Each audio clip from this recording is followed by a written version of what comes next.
پھر کسی right wing کی تنظیم کا اعلان آ جاتا ہے بعد میں. یہ اعلان ہو چکا تھا 15 دن پہلے تھا, دعوتیں دینا شروع ہو گئی تھیں اور ایک پرامن مارچ تھا, اور اس کی ڈیمانڈ ہی امن تھا کہ رواداری ہو اور امن ہو.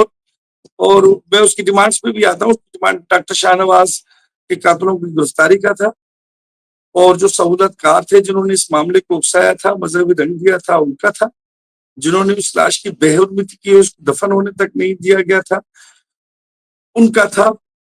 اور یہ تھا کہ بھائی مذہب کے نام پہ, کرائم کے نام پہ, سیاست کے نام پہ سویلینز کو اٹھا کے عدالت سے ماورا قتل کرنے کی پالیسی بند کرو. یہ آپ دیکھ رہے ہیں مسنگ پرسنز کے والے سے بھی ہم نے یہی دیکھا. بلوچستان بھگت رہا ہے اس عذاب کو. پختونخوا کے اندر بھی یہی عذاب جو ہے وہ ایک تحریک کی صورت میں ظاہر ہے. بلوچستان میں بھی یہی سوال تھا. بنیادی انسانی حقوق کی بات ہے جو آئین میں تو دیے گئے ہیں مگر وہ مٹیریلائز نہیں ہوتے. تو ان کی یہ ڈیمانڈز تھی. تو پھر ایک رائٹ ونگ تنظیم کی طرف سے بھی اعلان آ گیا, same date, same venue, same time. پھر اسی کا بہانہ کر کے انہوں نے 144 بھی لاگو کر دیا. اب ہمارے جی دوست تمہیں رواداری ایکشن کمیٹی کے دوست ان کے ساتھ انتظامیہ کے ساتھ رابطے میں تھے. انہوں نے کہا جی ٹھیک ہے, ہم کنفرنٹیشن نہیں کرنا چاہتے, ہماری تو ڈیمانڈ یہی ہے کہ بھائی امن ہو, رواداری ہو, اور کسی پہ کوئی بھی الزام ہو, کرائم کا ہو, کوئی اور ہو, مذہب رواداری کو ٹھیس پہنچانے کا الزام ہو, تو اس کو آپ پہلے انویسٹیگیٹ تو کرو نا. انویسٹیگیٹ بھی نہیں کرتے, خود بھی مان لیتے ہو فیک انکاؤنٹر ہے, تو لوگوں کے آؤٹ کرائے تو سنو, تو گرفتار کرو نا ان کو جو ملزم ہیں. جی. مگر پھر نہیں, آگے کیا ہوا جب آپ بس وہاں پہ پھر اکٹھے ہوئے؟ انہوں نے 144 لاگو کر دیا, اور یہاں سے رواداری ایکشن کمیٹی کا تھا کہ احتجاج تو ہم کریں گے, ہر صورت میں کریں گے.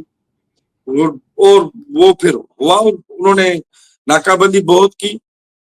یعنی کہ مختلف جگہوں سے جو قافلے آنے تھے, رواداری ایکشن کمیٹی انہوں نے بڑا کام کیا. وہ ہر جگہ پہ وہ پہنچے, بائیں بازو کے عام سیکولر جو بھی فورسز تھے انہوں نے سب کو متوجہ کیا تھا اور انوائٹ کیا تھا. اس لوگوں کی بڑی تعداد وہاں پہ پہنچنے والی تھی, جو کہ ہم نے پچھلے عرصے میں دیکھا تھا کہ بحریہ کے حوالے سے بھی ایک عوامی احتجاج ہوا تھا, مگر اس کو بھی ریاست نے یا پروونشل گورنمنٹ نے بڑی گیم کھیل کے اس کو سبوتاج کر دیا تھا. تو ایک بڑی شرکت متوقع تھی. پھر انہوں نے کنٹینرز لگائے. حیدرآباد سے کراچی جانے کا جو رستہ ہے, انٹیریئر سندھ سے آگے سے جہاں کراچی جانے کا جو بھی رستہ ہے سندھ تو نادرن سندھ سے, تو وہ یہ تھا کہ وہ بند کر دیے گئے تھے. ہر جگہ پہ کنٹینر اچھا. تھے, ہزاروں کی نکلی تھی. اور یہ بھی جو دوسرا رستہ تھا چٹو والا, جمپیر والا, وہ بھی ہر جگہ پہ 4 5 6 جگہوں پہ, یعنی کہ بڑی نفریں تھیں, اور وہ بسوں کو نہیں جانے دے رہے تھے, کاروں کو چیک کر رہے تھے, اور اچھا گاڑیوں کو اچھا. سے لوگوں کو اٹھا رہے تھے. کراچی کے اندر فشر فوک فورم والوں کو روک دیا گیا, لیاری سے جو اچھا اچھا. ایکٹیوسٹ ڈیموکریٹس آنے تھے ان کو روک دیا گیا. انڈیجنس رائٹس الائنس والوں کو, شہر کی انٹرنل جو تھی پورا شہر انہوں نے جام کر دیا تھا. کوئی قیامت نہیں ٹوٹنے دیا. ہم تو خالی ہاتھ تقریر کرنے جا رہے تھے, ہمارا تو کوئی اور ڈیمانڈ مسئلہ تو تھا ہی نہیں. تو انہوں نے ہر جگہ پہ جب رکاوٹیں ڈال دی, تو پھر یہ ہوا کہ کسی بھی طرح سے ہم پریس کلب کے باہر پہنچ گئے, اور وہاں پہ ہم نے ان کے کنٹینرز کھڑے تھے, بسیں کھڑی تھی, اور ہم نے وہاں پہ پرامن دھرنا دیا تھا. مگر اس پرامن دھرنے پہ بھی انہوں نے دھاوا بول دیا. نتیجے میں ایسی. یعنی کہ وہاں سینئر لوگ تھے, بزرگ تھے, بچے تھے, خواتین تھی, اور کوئی خیال نہیں کیا. ایک ضیائی امرت والا جو ایپیسوڈ انہوں نے دہرایا, اور ناصر منصور ٹریڈ یونین فیڈریشن کے رہنما ہیں ان کو مارا, HRCP کے رہنما ہیں خضر حیات ان کو مارا, وہ جی جی جی جی. جامی چاندیو سیف سمے جو ان کو مارا. روما صاحب ان کی بیٹی کو گھسیٹتے ہوئے لے گئے ہیں, سب کو مارا ہے انہوں نے, چھوڑا کسی کو بھی نہیں. جو بھی پارٹیسپینٹ تھے انہوں نے مارا. پھر بھی یہ ہوا کہ گرفتاریاں تو خیر ہوتی گئی. ہم ایک دن پہلے ان کا فیصلہ شاید ہو چکا تھا کہ یہ ہم سب کو کریں گے, ماریں گے ہر کسی کو. میں اپنی بیٹی کو کہتا, 2 دن پہلے بھی ہمارا TRSF کا لیڈر تھا کامبو خان, اس کی برسی تھی, تو میں نے وہاں پہ بھی یہ بات کی تھی کہ دنیا میں 2 طرح کے لوگ ہوتے ہیں, ایک لاٹھیاں کھانے والے اور ایک لاٹھیاں مارنے والے. آپ کی چوائس کرنا پڑتی ہے کہ آپ کس رستے پہ جا رہے ہیں. تو بیوروکریسی کے خواہش مند جو ہمارے نوجوان ہیں وہ یہ کہتے ہیں لاٹھیاں کھائیں کیوں بھائی, مارنے والا اچھا ہے, اس ملک میں یہی چلتا ہے. لیکچرر جو ہوتے ہیں وہ ASI بننے کے لیے اپنی 17 گریڈ کی نوکری چھوڑ دیتے ہیں. پاور کا ڈنڈا وہ ہوتا ہے نا کالونیل اسٹیٹ کا پورا حساب کتاب.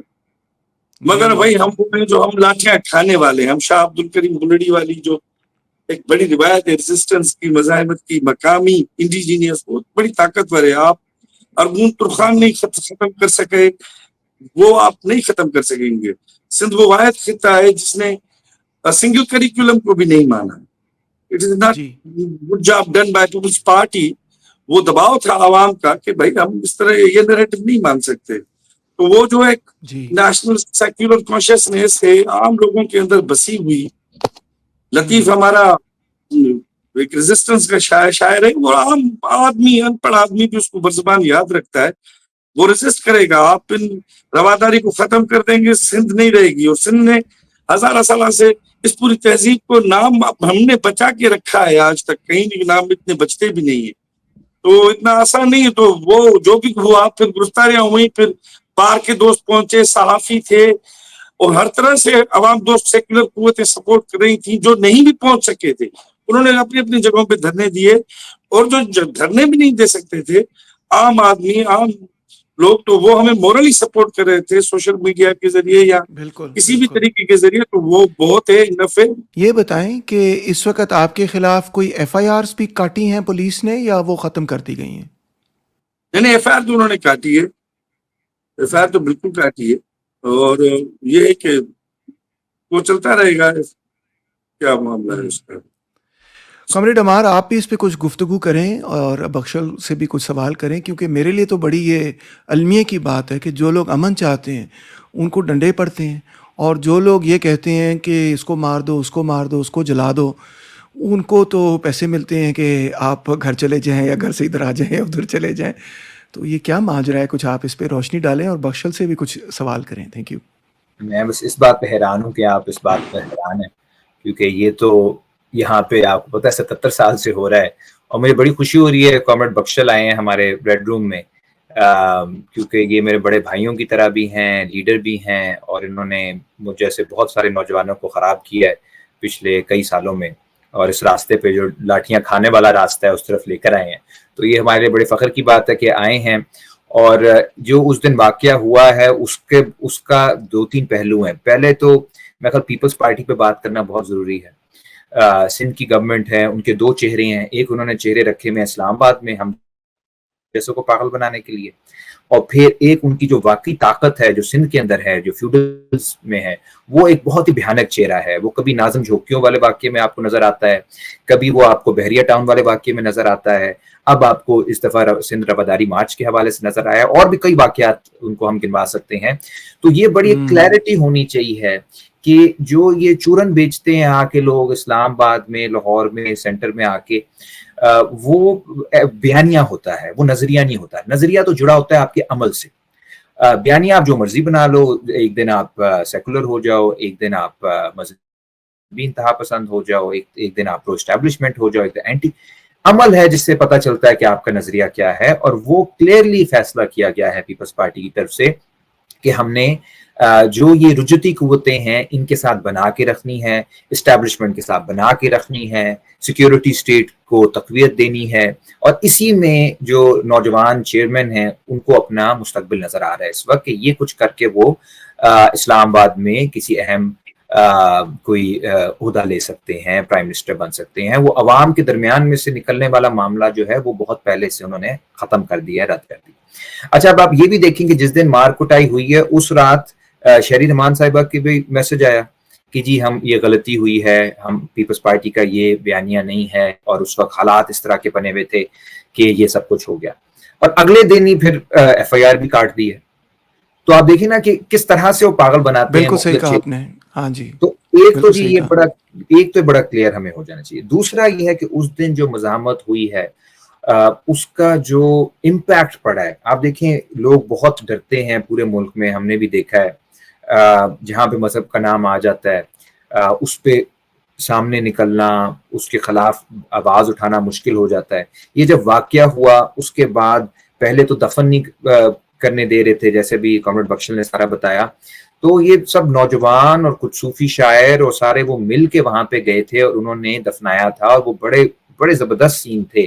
ہم سب نے بڑے اس کا ہم سب کو حوصلہ ملا تھا. مشال خان کی شہادت کے بعد ایک اس طرح کا ایک رسپانس آیا ہے جس میں لوگوں نے ریزسٹ کیا. اس کے بعد جب عمر کوٹ سندھو نواز گھانگرو نے اور عالیہ بخشل صاحبہ نے اور لوگوں نے اس کے اوپر ایک کال دی عمر کوٹ میں، تو سینکڑوں نہیں ہزاروں لوگ نکل آئے عمر کوٹ میں. تو یہ ایک بڑی بات تھی.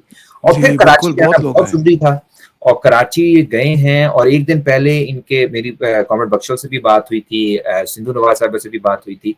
تو وہ رات کو ریڈیں ہو رہی تھیں، لوگ چھپ رہے تھے. اور مطلب آپ ان لوگوں سے جس طرح بھی انہوں نے بیان کیا ہے، وہ لوگ جو خیر کا پیغام لے کر آ رہے ہیں، امن کا پیغام لے کر آ رہے ہیں، رواداری کا پیغام لے کر آ رہے ہیں، ان کے آپ گھروں پہ ریڈے کر رہے ہو، ان کو بعد میں اس جگہ پہ جس طرح مارا وہ بھی ہم سب نے دیکھا. اور جو لوگ ہمارے فوجیوں کے سروں سے فٹ بال کھیلتے رہے ہیں، ان کے آپ کہتے ہو، کبھی کہتے ہیں یار ان سے مذاکرات ہونے چاہیے، کبھی کہتے ہیں کہ جی آفس بنا دینا چاہیے، کوئی پولیٹیکل آفس ان کو مین اسٹریم کرنا چاہیے. تو بنیادی طور پہ جو نفرت ہے، جو ملٹرائزیشن ہے، جو سیکورٹائزیشن ہے، وہ ٹاپ سے آ رہی ہے، اور نیچے سے ریزسٹنس مجھے خوشی ہے کہ شروع ہوئی ہے. میں ادھر کامریڈ بخشل سے ایک سوال بھی کرنا چاہوں گا کہ ایک تو یہ ہے کہ اس وقت جس طرح ایف آئی آر کی بات ہوئی ہے، میں نے آج دیکھا سندھو نواز نے بھی ایک ڈالا ہوا تھا ایک سٹیٹس کہ ان کے گھر میں پھر سے کوئی ہوا ہے، پھر سے کوئی ریڈ ہوئی ہے. تو یہ جو ایف آئی آر ہیں، ریڈیں ہیں، ان کا اس وقت کیا معاملہ ہے، کہاں پہ بات پہنچی ہے، کیا ابھی آپ لوگ کو اس وقت تنگ کیا جا رہا ہے؟ دوسرا یہ کہ لانگ ٹرم میں آپ لوگ کی کوئی گفتگو شروع ہوئی ہے کہ اس تحریک کو کیسے مزید مضبوط کرنا ہے، کیونکہ اتنی زیادہ محبت آپ لوگ کو ملی ہے پوری دنیا سے.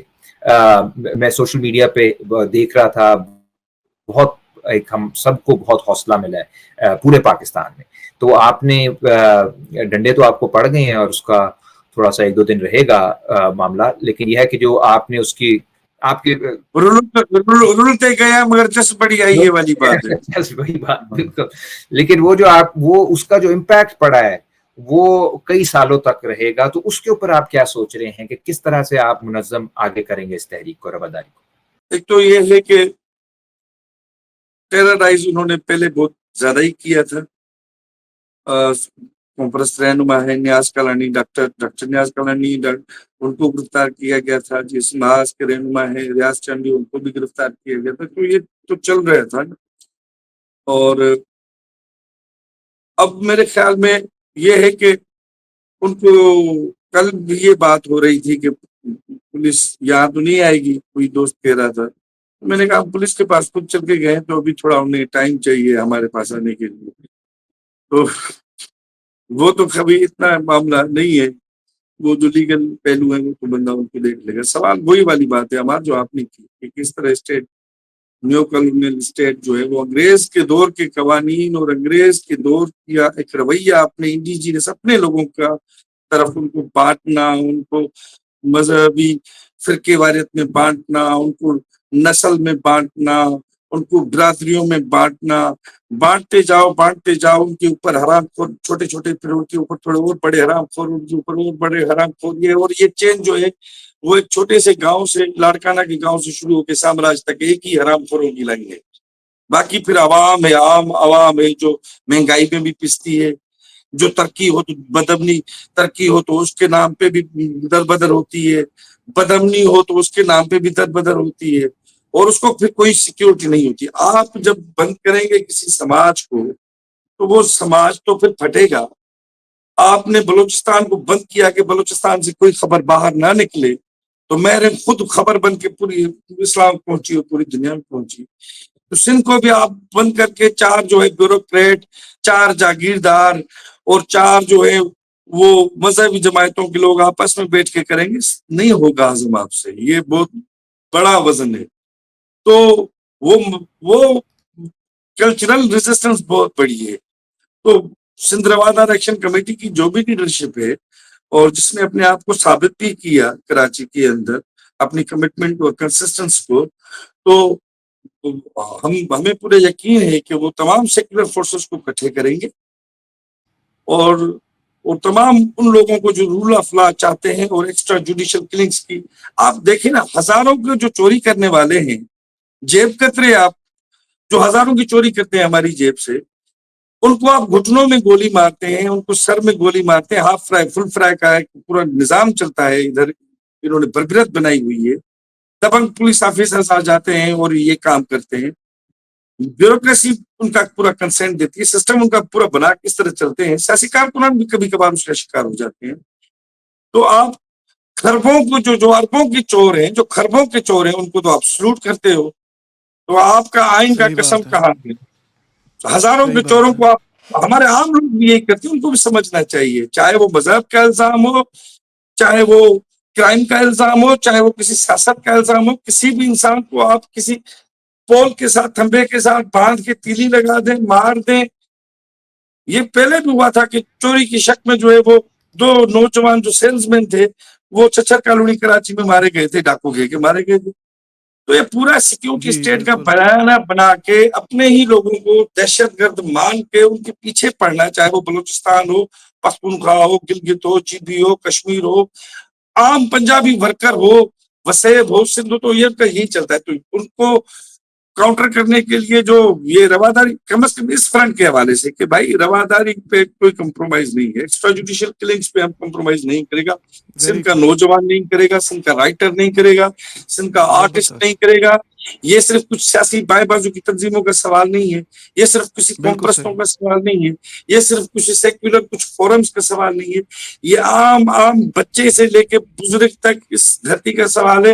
اور ہم یہ لڑائی لڑتے رہیں گے, اور یہ ہماری سب کی کٹھے کی ایک لڑائی ہے جو ہم نے لڑنی ہے. اس کا ایک ایپیسوڈ تھا, باقی تو جب تک کہ ریاست خود مذہب کو الگ کرے اپنے آپ سے, ریاست کا مذہب نہیں ہوتا. ہمارے ہاں تو ہر چیز انہوں نے مذہبی بنا دی ہے.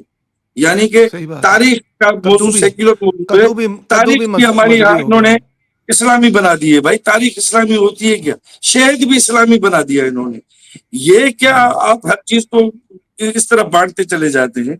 تو وہ تو نہیں ہوگا, وہ تو ریزسٹ جی ہوگا اور کریں گے کسی نہ کسی شکل میں. تو وہ میرے خیال میں جوڑ لیں گے. روادار ایکشن کمیٹی کی لیڈرشپ جو ہے وہ تمام جی.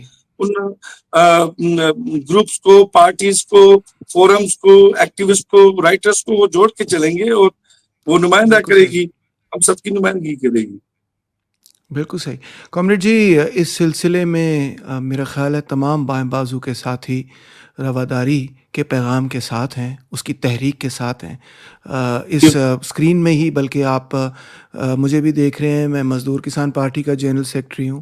آپ ساتھ ڈاکٹر عمار علی جان کو دیکھ رہے ہیں, وہ حقوق خلق پارٹی کے جنرل سیکرٹری ہیں, اور ان کے ساتھ بخشل تھلو کو دیکھ رہے ہیں جو کہ عوامی ورکرز پارٹی کے جنرل سیکرٹری ہیں.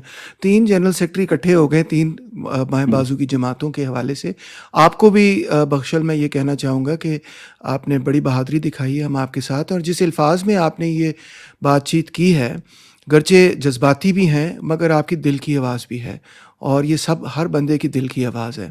اس کو اگر ہم تھوڑا سا, کیونکہ آپ بھی مارکسسٹ ہیں, ہمار بھی مارکسسٹ, میں بھی مارکسسٹ, تو اگر اس کو تھوڑا سا ہم نظریاتی ایک فریم ورک میں دیکھنے کی کوشش کریں, تو وہ جو ایک تھیسس تھا کسی زمانے میں کہ سرمایہ داری طبقہ کوئی نہ کوئی ترقی پسند کردار ادا کر سکتا ہے, یعنی کہ جس کو ہم کہتے تھے جی وہ نیشنل بورژوازی ہے جو کہ کوئی پروگریسو رول پلے کرے گی.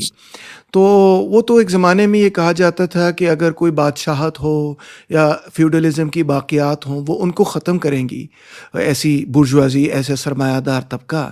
مگر ہمار آپ بھی اس پہ روشنی ڈالیں, اور بخشل آپ بھی اس پہ روشنی ڈالیں کہ باقی جماعتیں تو ویسے ہی زیادہ دائیں بازو کی ہیں, جیسے پی ٹی آئی ہو یا جیسے کہ مسلم لیگ ہو. بہت سارے لوگوں کو یہ امید تھی کہ پاکستان پیپلز پارٹی شاید کوئی پروگریسو بورژوا رول, پروگریسو سرمایہ دارانہ رول پلے کرے گی. مگر میرا خیال ہے کہ اس واقعے نے شاید لوگوں کی آنکھیں کھول دی ہیں کہ نہ تو پیپلز پارٹی ایسا کوئی کردار ادا کر سکتی ہے, بلکہ شاید کوئی ایسا سرمایہ دارانہ طبقہ موجود نہیں ہے پاکستان میں جو کہ تاریخی اعتبار سے وہ ترقی پسند کردار ادا کر سکے, جس میں کم سے کم, جس طرح آپ نے کہا, رول آف لا تو نافذ کر دیا جائے, اور جو لوگوں کو اٹھا لیا جاتا ہے, مار دیا جاتا ہے, کہیں پہ ساڑ دیا جاتا ہے مذہب کے نام پہ, تو کم سے کم اس میں بھی اس میں تو کوئی